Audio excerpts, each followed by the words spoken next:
So Roland Emmerich's Moonfall might just be Roland Emmerich's most dumb disaster movie ever made.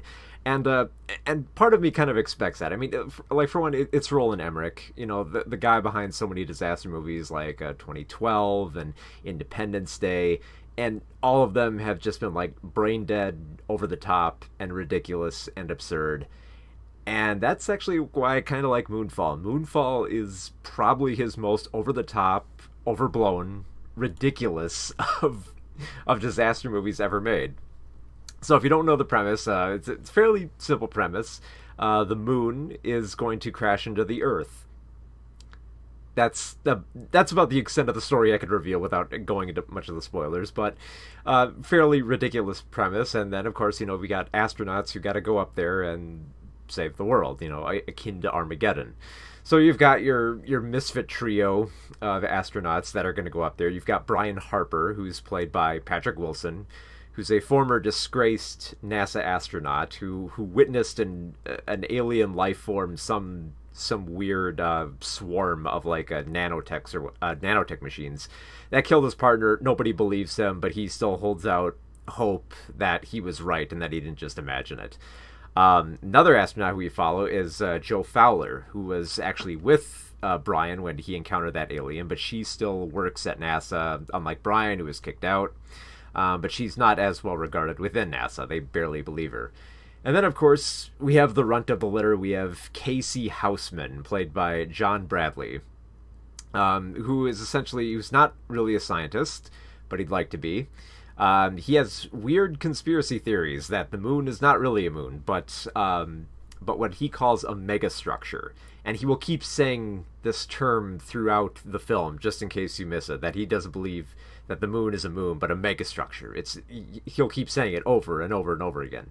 So he's the first one to discover that, the moon is actually off its orbit, and it's going to be heading straight into the Earth. So all my conspiracy theories are real. So they all team up, and they gotta go find out what's going on with the moon. And that's the gist of the story without revealing the wacky plot twist involving aliens and AI and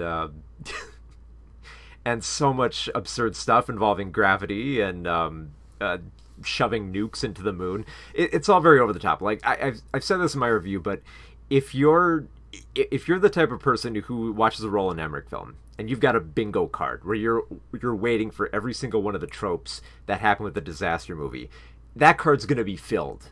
Every trope that you want is there. You have the crackpot conspiracist who's proven right. You have the disgraced astronaut.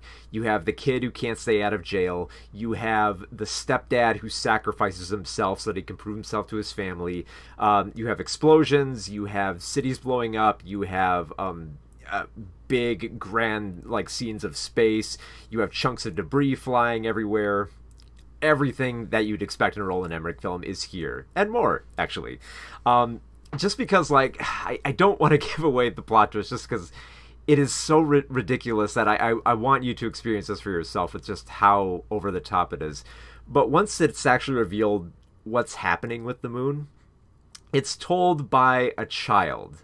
So when this exposition is delivered by a child, that feels very fitting, because it feels like a kid is coming up with this story as they go along, like saying, oh no, the moon isn't really a moon, but it's a megastructure, and it's got this history behind it, and there's this whole war and aliens and AI, and it's just, it's adorably ridiculous.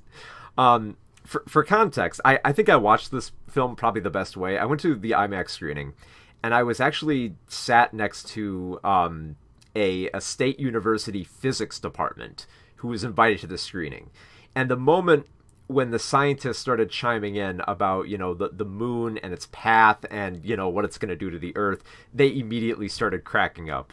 They were laughing harder than anyone in that theater. And it just mounted up further from there. Even if you don't quite get all the jokes that the physicists were picking up on, with the unintentional comedy, there's a lot of absurdity that you can pick up on immediately. Specifically, any dialogue that involves the moon. Anytime they mention the moon in any capacity, it made me crack up so much. There are scenes where oh crap, the moon is rising, because like they see the moon coming up overhead like it's a monster that's gonna come kill them. There's other ridiculous sayings like you're now a part of the moon now, when they actually reveal what's inside it. Oh god, what are some other great ones? Like, oh, the moon is gonna help us. They literally say that at one point. It's all just over the top. Just like all the dialogue is so like you can tell they're trying for comedy here and there. Especially with Casey Houseman, they want him to be like this lovable dork who owns a cat called Fuzz Aldrin, and probably the one biggest groan you're gonna get out of the film is when he starts praising SpaceX and Elon Musk like a lot, and it's like it's only two instances, but you can hear the groans in the audience, not just from the physicists, just from everyone around. But outside of that, like the unintentional comedy where it's when it's not trying for laughs, it's so much fun. I was just I was just cracking up and just like thrashing around in my seat, just trying to contain my laughter. I felt that same sensation when I watched Cats, and I could feel like my brain melting as I was watching it and just like laughing at that point. And I think around the 1 hour mark is when I started like just losing it. And I mean, and how could I not lose it? Like this is a film where I'm not kidding. Like the shuttle they fly up to the moon. It's an old shuttle, of course. They've got to unearth like an old shuttle. And it's got graffiti on the side, and it says, "Fuck the moon." And then it dawned on me, they're flying into like a hole inside the moon, so they're flying a shuttle that says "fuck the moon" straight into the moon's butthole. You can't make this up. This is so absurd, and I really love it on this angle, because let's face it, it's a Roland Emmerich film.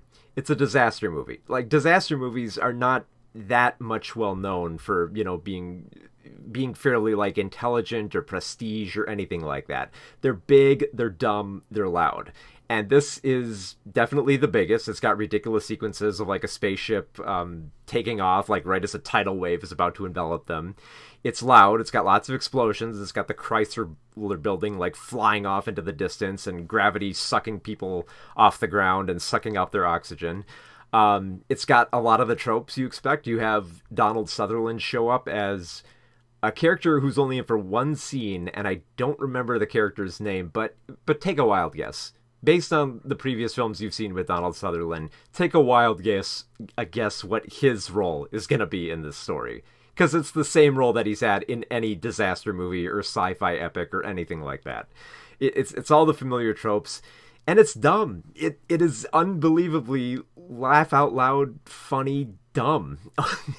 And not like trying to, not in the way that it's dumb, like where it's trying hard for jokes and it's landing them, like, you know, kind of like when it's like winking at the camera with stuff like The Meg, or stuff like Skyscraper, where you can feel it trying for jokes and they're not quite hitting. Here you can actually feel, like, at least for me, I could feel Emmerich's earnestness, that the unintentional comedy just flew out of this thing. I loved it. The bizarre plot twists, the over-the-top special effects, everything about it is big and dumb. And aside from like a handful of scenes when it's trying for comedy, like I mentioned with the SpaceX and Elon Musk stuff where it doesn't really work, this is my favorite comedy of the year. That's not really intended to be a comedy, because it's hard, like, because a lot of people I know are going to criticize this film saying like, you know, well this film's stupid. Of course it's stupid. It's disaster movies. They've all been stupid. Every single one of them. The amount of disaster films you could find that actually have something, you know, something more besides just like the spectacle of it all are very few. And I am not expecting Roland Emmerich to, at this point in his career, pull out something any different than that. All I'm expecting at this point is just big, dumb, disaster sci-fi epics, and he delivers on that. He gives us like the biggest of spectacles, like, you know, cities being demolished. He gives us all the familiar tropes that are punched up to 11. He gives us all the absurdity that makes, like, you know, it will make physicists and non-physicists alike just laugh out loud. Like they were, and I could hear it throughout the entire auditorium. Everyone just cracking up at this thing. I rarely like using this term, but it's a film that is so bad that it's good. that it becomes so over the top, so absurd, so utterly ridiculous that I couldn't help but love it. I would love to see this film again with a crowd. Like this is like the only way to see it, is to see it with a bunch of people and embrace the ridiculousness of the whole situation. So Moonfall pretty much delivered on everything I wanted and more.